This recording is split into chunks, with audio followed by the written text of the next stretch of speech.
Hello दोस्तों, क्या हाल चाल है? कैसे हैं आप सब? आई होप आप सब अच्छे होंगे एंड सेफ होंगे। तो दोस्तों, इस समय कोविड की वजह से कंडीशन काफ़ी ख़राब चल रही है, तो प्लीज़ आप लोग अपना ध्यान ज़रूर रखें, खासकर अपने बड़े बुजुर्गों का, अपने पेरेंट्स का। और हो सके तो कम से कम घर से बाहर निकलें, जब बहुत ज़्यादा ज़रूरी हो तभी घर से बाहर निकलें। ठीक है, तो अब बात करते हैं आज की वीडियो की। तो आज की वीडियो में दोस्तों हम लोग बात ये करेंगे कि एसएससी सीजीएल की तैयारी करते टाइम मेरा क्या डेली का शेड्यूल था, कि मैं सुबह से लेकर रात तक क्या काम करता था, कैसे पढ़ाई करता था, किन ऐप्स को फॉलो करता था, सोशल मीडिया का क्या मेरा सीन था, सारी चीज़ें बात करेंगे डिटेल में। ठीक है। और वीडियो स्टार्ट करने से पहले आपको बता दूं कि एसएससी सीजीएल 2018 का एग्ज़ाम मैंने क्रैक किया है, तो मुझे थोड़ा सा एक्सपीरियंस है कि क्या चीज़ें मैं करनी चाहिए जिससे आप भी एग्ज़ाम को क्रैक कर सकते हैं। ठीक है। अच्छा, ज़रूरी नहीं कि जो चीज़ें मैंने की आप सेम टू सेम वही फॉलो करें, आप इसे अपने हिसाब से, क्योंकि आपको ये वीडियो देख के एक रफ आइडिया लग जाएगा और आप इसे अपने हिसाब से चेंज कर सकते हैं। कि जैसे मान लो हमने सुबह इंग्लिश पढ़ने का ट्राई किया, तो आप चेंज भी कर सकते हो, इंग्लिश की जगह मैथ, मैथ की जगह जीएस, जीएस की जगह रीजनिंग, कुछ भी कर सकते हो। ठीक है। चलो वो धीमे धीमे वीडियो में बात करेंगे आगे। ठीक है, तो वीडियो को स्टार्ट करते हैं। तो चलो अब बात करते हैं सोशल मीडिया की, कि सोशल मीडिया के टाइम उस टाइम पे हम क्या यूज़ कर रहे थे। ठीक है, तो सबसे पहले हम दो ऐप जो नॉर्मल हर कोई यूज़ करता है, व्हाट्सअप एंड फेसबुक। ठीक है, उसमें भी आपको ध्यान क्या रखना है, जैसे मान लो आप पढ़ाई कर रहे हो तो इनके नोटिफिकेशन आपको कहीं ना कहीं परेशान करेंगे। तो सबसे पहले अब फेसबुक का मेरा सीन क्या रहता था, अच्छा यूज़ क्यों करता था वो भी जान लीजिए। ठीक है, फेसबुक का ऐसा था क्योंकि मैंने एसएससी ट्यूब हो गया, क्यू मैथ्स हो गया, ऐसे बड़े बड़े ग्रुप्स को फॉलो कर रखा था, सिर्फ इसलिए इन पेजेस को फॉलो किया था ताकि मुझे पता चल सके कि एसएससी सीजीएल का कब रिजल्ट आया, कब आंसर की आई, क्या नोटिफिकेशन चल रहा है, या मार्केट में क्या चल रहा है एसएससी की दुनिया में। तो मतलब दुनिया भर की खबरें थोड़ी पता चलती रहे, इसलिए हमने इन पेजेस को फॉलो कर रखा था और सिर्फ इसीलिए हम फेसबुक इस्तेमाल करते थे। आपको अगर चाहो तो आप फेसबुक यूज़ कर सकते हो, लेकिन फेसबुक यूज़ करो पर मैसेंजर की ऐप को हटा दो। मैसेंजर यूज़ ना करो तो बेटर रहेगा आपके लिए। और बस फेसबुक का भी आप नोटिफिकेशन ऑफ करके रखो, मतलब क्या कि जब आप चाहोगे तभी आप खोल के देखो, आपने देखा एंड बंद कर दिया। सेम व्हाट्सअप का भी है, जिस टाइम आपको लगे कि नहीं अब मेरा 2 घंटे पढ़ने का टाइम है, उस समय के लिए व्हाट्सअप के नोटिफिकेशन बंद कर दीजिए, ये आपके लिए बेस्ट रहेगा। ठीक है, तो ऐसे करके आप सोशल मीडिया से थोड़ा सा दूर रहेंगे तो यूज़ भी करते रहें एंड बचे भी रहेंगे कहीं ना कहीं। ठीक है, अब बात करते हैं जैसे इस समय थोड़ा सा इंस्टाग्राम ज़्यादा चल रहा है, तो अगर आप इंस्टाग्राम चलाना चाहो आप यूज़ कर सकते हो। ठीक है, लेकिन लेकिन लेकिन जो इस समय इंस्टाग्राम पे रील्स नाम का बवाल चला है, इससे आप जितना दूर रहेंगे उतना अच्छा है। जैसे पहले टिकटॉक था, तो टिकटॉक के पिताजी समझ लो इन्हें, ये भी सेम वैसा ही है। तो कहीं ना कहीं मतलब एक बार आपने देखना चालू किया तो स्क्रॉल करते जाएंगे, और आप देखते चले जाएंगे, आपको 2-3 घंटे पता भी नहीं चलेंगे। तो इंस्टाग्राम में रील से बहुत दूर रहिए। बाकी अगर ज़रूरत नहीं है तो आप इंस्टाग्राम भी ना चलाएं तो अच्छा है। ठीक है, अब आगे बात करते हैं। तो सोशल मीडिया की बात होगी, अब बात करते हैं हम ऐप्स की, कि हम ऐप्स कौन कौन सी यूज़ करते थे। तो दो ऐप हैं जिनका हम सबसे ज़्यादा इस्तेमाल करते थे। पहली है टू डू लिस्ट करके। ठीक है, टू डू लिस्ट बोल लीजिए या कीप नोट्स करके गूगल की ऐप आती है, वो यूज़ करते थे। आपको साइड में दिखाई पड़ रहा हो या ये ऐप काम क्या करता है। ये करता क्या था, हम जैसे मान लो मेरा दिन भर का कोई शेड्यूल है। ठीक है, तो हम क्या करते थे, हमने पूरा बाकायदा लिख रखा है एक रात पहले। जैसे मान लो हमें कल जो चीज़ें पढ़नी है वो हमने रात में ही लिख दी। ठीक है, और हम उसमें चेक बॉक्स बना दिए। तो उससे क्या हुआ, जब सुबह सो के उठेंगे, मान लो हमें ग्रामर पढ़नी है, तो हमने ग्रामर जैसे ही मेरा फिनिश हुआ, हमने ग्रामर पे टिक मार दिया, वो क्रॉस हो गया। ठीक है, तो उससे हमें एक आइडिया लगा रहता है कि कितनी चीज़ें हम पढ़ चुके हैं, कितनी चीज़ें बाकी हैं। ठीक है, आपको साइड में दिखाई पड़ रहा होगा ये चीज़ें कैसे काम करती है, ऐप कैसे काम करती है। तो अगर आप चाहो तो इसका इस्तेमाल कर सकते हो। दूसरी ऐप जो हम इस्तेमाल करते थे वो थी ग्रेडअप की। ग्रेडअप की ऐप यूज़ क्यों करते थे, देखो ग्रेडअप में क्या होता है, बहुत सारे क्विजेज दे रखे हैं। ठीक है, जैसे अगर हम इंग्लिश की वोकैब करना चाहें तो वहाँ से वोकैब के क्विज हैं। ठीक है, अगर हम जीके पढ़ना चाहें तो वहाँ से तो हम क्विज़ काफ़ी सॉल्व करते थे। मतलब उससे क्या होता है, आपका फ्री टाइम है तो उस टाइम आप 15 minute, 20 minute, 30 minute quiz solve कर सकते हैं। तो दो ऐप हो गई, एक टू डू लिस्ट वाली या कीप नोट्स, और फिर दूसरी ऐप होगी ग्रेडअप की।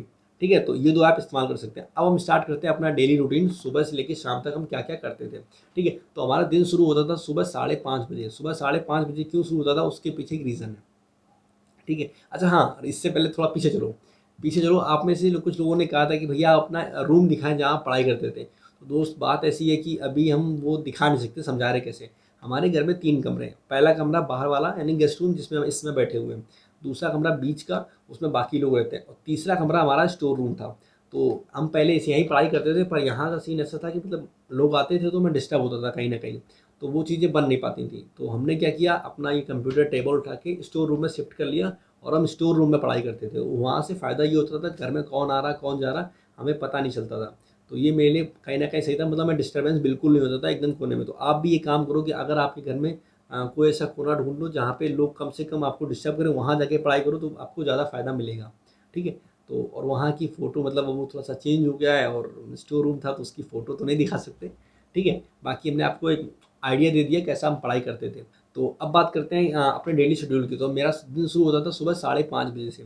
5:30 बजे इसलिए क्योंकि हमें 6 बजे से पढ़ाई करनी होती थी। अच्छा, अब आप बोलोगे 6 बजे पढ़ाई करनी है 5:30 क्यों? तो हमारी ख़राब आदत ये है कि हम सो के उठने के बाद हमें आधा घंटा चाहिए अपने माइंड को जगाने के लिए। शरीर तो उठ जाता है पर दिमाग नहीं उठता। ठीक है, तो हम 5:30 बजे के आसपास उठते थे और 6 बजे तक पढ़ने बैठ जाते थे। सबसे पहले हम सुबह का टाइम मेरा सीन ये होता था कि हम 6 से 8 2 घंटे पढ़ाई करते थे। ठीक है? तो जब हम 6 से 8 2 घंटे पढ़ाई करेंगे तो उसमें हम क्या-क्या पढ़ेंगे, तो वो सुबह जब हम लोग सो के उठते हैं तो उस समय हमारा दिमाग बहुत तेज़ी से काम करता है। सबसे ज़्यादा मतलब मेरे हिसाब से लगता है कि सुबह आपका दिमाग बहुत सही काम करता है क्योंकि एकदम फ्रेश होता है, कोई शोर भी नहीं होता और कोई भी जद्दोजहद आपके दिमाग में नहीं होती, कोई टेंशन नहीं होती। तो उस समय आप जो पढ़ोगे वो आपको देर तक याद रहेगा। तो हम उसमें 2 चीज़ें हमेशा करते थे। एक कन्फर्म था, फिक्स था मेरा वोकैब का, क्योंकि वोकैब ऐसी चीज़ होती है जो हम लोग हमेशा भूल जाते हैं। तो वोकैब तो हर हाल में सुबह-सुबह ही आपको पढ़नी चाहिए, मेरे हिसाब से हमें ऐसा लगता है, अगर क्या नाम बोलते हैं आप सुबह उठ जाते हो तो। ठीक है, तो हम 6 से 7 1 घंटा वोकैब को देते थे। वोकैब में वन वर्ड इडियम्स, ठीक है, 2 चीज़ें हम कंप्लीट करते थे। उसके बाद जो बचा 1 घंटा, अब उसमें हम ये देखते थे अपने मूड के हिसाब से कि अगर ज़रूरी नहीं है क्या नाम बोलते हैं हम इंग्लिश ही 1 घंटा और पढ़ें। हो सकता है अगर मेरा मन इंग्लिश पढ़ने का नहीं है तो हम जीके भी पढ़ सकते हैं। ठीक है, तो ज़्यादातर हम ये करते थे कि 1 घंटा उसमें जीके को निकाल देते थे क्योंकि कहीं न कहीं बोर हो जाते थे 1 घंटा इंग्लिश पढ़-पढ़ के। ठीक है, तो सुबह का 2 घंटे में हम करते क्या थे, 1 घंटा मेरा वोकैब हो गया और 1 घंटा मेरी जीके हो गई। ठीक है, 2 घंटा सुबह के 6 से 8 हमारा कंप्लीट हो गया और एक टाइम की पढ़ाई हमने कर ली सुबह की। ठीक, अब आप क्या कर सकते हो, आप इसे अपने हिसाब से चेंज कर लो। जो चीज़ आप ज़्यादा भूलते हो, जैसे मान लो अगर आप मैथ्स में आपको ज़्यादा दिक्कत होती है तो आप चाहो तो सुबह मैथ्स भी लगा सकते हो, वो आपके ऊपर है बिल्कुल। ठीक है, तो आप इसे अपने हिसाब से चेंज कर सकते हो। इसके बाद बात करते हैं, 8 बजे हम पढ़ाई से उठते थे, नहाना-धोना, खाना-पीना सब कुछ करने के बाद पूजा-पाठ भी करते थे। पूजा-पाठ करने के बाद 10 बजे हम दोबारा बैठते थे मॉक टेस्ट देने के लिए। हम 10 से 11 मेरा डेली का नियम था मॉक टेस्ट देने का। देखो दोस्तों, एक बात बताएं, अगर आपको किसी भी एग्जाम की तैयारी अच्छे से कंप्लीट करनी है, ठीक है, तो तैयारी हम लोग स्टार्टिंग से शुरू तो कर देते हैं पर उसे कंप्लीट अच्छे से नहीं कर पाते। तो कंसेप्ट सीखने के साथ साथ हम लोगों को मॉक टेस्ट भी देने चाहिए क्योंकि मॉक टेस्ट की होते हैं जो आपकी तैयारी कंप्लीट करवाते हैं कहीं ना कहीं। ठीक है, तो आप मॉक टेस्ट देंगे कहाँ से? आप टेक्स्ट बुक से दे सकते हैं। इन लोगों के पासेस चलते हैं, जैसे 1 साल का, आप तो 2 साल के ऑफर के एक ऑफर चल रहा है, उससे 2 साल के पास इनके मिल रहे हैं। ठीक है, तो आप कैसे दे सकते हो? जैसे ओटीटी प्लेटफॉर्म का नाम सुना है, जैसे हॉटस्टार हो गया, अमेजॉन प्राइम हो गया, इनके पासेस चलते हैं। सेम वैसे ही टेक्स्ट बुक के पास चलते हैं कि एक बार आपने पास खरीद लिया तो जैसे वहाँ पे मूवीज़ और वेब सीरीज़ खरीद सकते हैं, सॉरी देख सकते हैं। सेम वैसे ही टेक्स्ट बुक क्या करता है कि 1 साल का पासेस आपने ले लिया तो फिर 1 साल के पास में आप क्या नाम बोलते हैं, अनलिमिटेड टेस्ट दे सकते हैं। इनके अगर हम एग्ज़ाम की बात करें तो लगभग 310 से ज़्यादा एग्ज़ाम ये कवर करते हैं और लगभग मेरे हिसाब से 17,000 से ऊपर मॉक टेस्ट उसमें भी ये देते हैं आपको 1 साल के लिए। ठीक है, तो काफ़ी सारे मॉक टेस्ट हैं, आप देते-देते थक जाओगे लेकिन मॉक टेस्ट खत्म नहीं होंगे। ठीक है, और टेक्स्ट बुक का बात ऐसा है ना कि मतलब इतना ज़्यादा फेमस है कि मेरे हिसाब से अगर कोई बच्चा एसएससी की तैयारी कर रहा है तो उसने टेक्स्ट बुक का नाम ज़रूर सुना होगा। ठीक है, तो आप एक बार दे सकते हो, काफ़ी सस्ता भी है। अगर रुपए की बात करें तो अगर आप 1 साल का सब्सक्रिप्शन लेते हो, इनका पास लेते हो तो वो पड़ेगा आपको 299 का, और अगर 2 साल को लेते हो तो 399 का। और उसमें अगर आप मेरा कूपन कोड KV10 इस्तेमाल करते हो तो आपको 10% का डिस्काउंट मिल जाएगा। मतलब 1 साल वाले में 30 रुपये का और 2 साल वाले में 40 रुपये का। तो काफ़ी सस्ता है। ठीक है, और अच्छी बात ये है कि जैसे आप मॉक टेस्ट खरीदोगे, ठीक है, तो इसके साथ आपको 180 प्लस कॉम्प्लीमेंट्री कोर्स भी फ्री मिलते हैं जो आपकी एग्जाम की प्रिपरेशन में काफ़ी हेल्प करेंगे कहीं ना कहीं। ठीक है, और इनके पास काफ़ी सारे टेस्ट हैं। जैसे अगर SSC MTS की बात करें तो उसके 219 मॉक है। ठीक है, 219। CGL की बात करें तो 363, CHSL की बात करें तो 282 और CPO की बात करें तो 125। ठीक है, तो काफ़ी सारे इन्होंने मॉक दे रखे हैं, तो अगर आप चाहें तो आप उससे तैयारी कर सकते हैं। ठीक है, और अपनी तैयारी मतलब कंसेप्ट तो आपने सीख ली और मॉक टेस्ट से आपकी अच्छी खासी प्रैक्टिस हो जाएगी। ठीक है, तो अब बात करते हैं, जैसे मान लो हमने एक बार 10 से 11 मॉक टेस्ट दे लिया तो हमें करना क्या है? तो होता क्या है, मान लो जैसे मॉक टेस्ट में अच्छा स्कोर आया या खराब स्कोर आया, कुछ भी आया फ़र्क नहीं पड़ता। होता क्या था कि जैसे मैंने मॉक टेस्ट दिया तो अगर अच्छा स्कोर आया तो खुशी में मेरा मन नहीं लगेगा पढ़ाई में, और अगर खराब स्कोर आया तो उसमें डिमोटिवेशन थोड़ा सा आता है, तो इसलिए पढ़ाई में मन नहीं लगता। तो हम करते क्या थे, मॉक टेस्ट देने के बाद थोड़ा घूम फिर आते थे, क्योंकि हम स्टोर रूम में रहते थे तो घर वालों से थोड़ा दूर रहते थे कहीं ना कहीं। तो देख फिर के आते थे घर में क्या चल रहा है, कौन आया कौन गया, वो सब चीज़ें आधा घंटा घूम फिर के आने के बाद दोबारा 11:30 बजे बैठते थे पढ़ने के लिए। और करते क्या थे, अब क्या हम पढ़ के, अब जो मॉक टेस्ट हमने दिया है उसका एनालाइज भी तो करना है। देखो मॉक टेस्ट तो आप दे लेते हो, हर कोई दे लेता है, लेकिन उसे एनालिसिस अच्छे से नहीं करता। ठीक है, वैसे भी इसके ऊपर एक अलग से प्रॉपर वीडियो बना देंगे, लेकिन अब मोटा मोटी अभी रफली आइडिया समझ लीजिए कि एनालिसिस क्यों ज़रूरी होता है। ज़रूरी इसलिए होता है क्योंकि देखो बहुत से सवाल ऐसे होंगे जो आपने सही तो कर दिए पर वो सवाल में जो टाइम लगना था 30 सेकंड का लग गया आपको 3 मिनट का, और उस 3 मिनट की वजह से बाकी सवाल आपसे छूट गए। कुछ सवाल ऐसे होंगे जो गलती से सही हो गया, आपने तुक्का मारा था वो सही हुआ, तो आपको वो भी सवाल लिखने हैं। कुछ जो सवाल गलत हुए हैं उसमें ज़रूरी नहीं है कि सवाल आपको नहीं आता था, ठीक है। उसमें बहुत बार ऐसा होता है, क्या नाम बोलते हैं कि सवाल तो हमको आता था लेकिन कैलकुलेशन मिस्टेक हो गई, हमने 2 दूनी गलती से 6 लिख दिया, ठीक है। तो ये चीज़ होती है, तो ये चीज़ें ज़रूरी होती है मॉक टेस्ट एनालिसिस में। तो इसमें मिनिमम 1 घंटे का टाइम देना चाहिए, मिनिमम हर हाल में, ठीक है। अगर आप चाहो तो ज़्यादा भी दे सकते हो, अगर आपको थोड़ा टाइम लगा तो देखो ये मत सोचो कि यार 1 घंटे की जगह 2 घंटे लग रहा तो हम स्किप कर दें, स्किप करने का बिल्कुल भी मत सोचो। एनालिसिस बहुत अच्छे से करो, जितना अच्छे से आपका मॉक टेस्ट का एनालिसिस होगा उतने अच्छे से आपकी तैयारी होगी, ठीक है। तो मॉक टेस्ट का पार्ट खत्म हो गया और उसका टाइम ऐसा हो गया कि 11:30 बजे बैठे थे और मोटा मोटा मान के चलते मैंने 1.5 घंटा एनालिसिस किया और 1 बज गया है, ठीक है। अब हम पढ़ाई से उठेंगे, खाना वाना खाएंगे थोड़ा, क्योंकि दिमाग भी थक चुका होगा, सुबह से लगभग मोटा मोटा 4 घंटे की पढ़ाई अपनी हो चुकी है, ठीक है। अब उसके बाद हम दोबारा बैठेंगे दोपहर में 3 बजे के आसपास पढ़ लें। 3 बजे, अब सबका अलग अलग होता है, कोई 3 बजे बैठेगा, कोई 4 बजे बैठेगा। हम 3 बजे के आसपास बैठते थे, कभी 3:30 बज जाता था, कभी 4 बज जाता था, ठीक। अब दोपहर का टाइम में आती है नींद, क्योंकि हमने खाना खाया है। तो उस समय आप वो चीज़ पढ़ो जिसमें आपका इंटरेस्ट है। जैसे हमें, मेरा क्या था कि हमें मैथ्स थोड़ी अच्छी लगती है पढ़ने में, तो हम दोपहर में 3 से 5 के आसपास 2 घंटा मैथ्स को टाइम देते थे, ठीक है। तो उससे होता क्या था, क्योंकि हमें नींद भी नहीं आएगी क्योंकि मेरा इंटरेस्ट है मैथ में।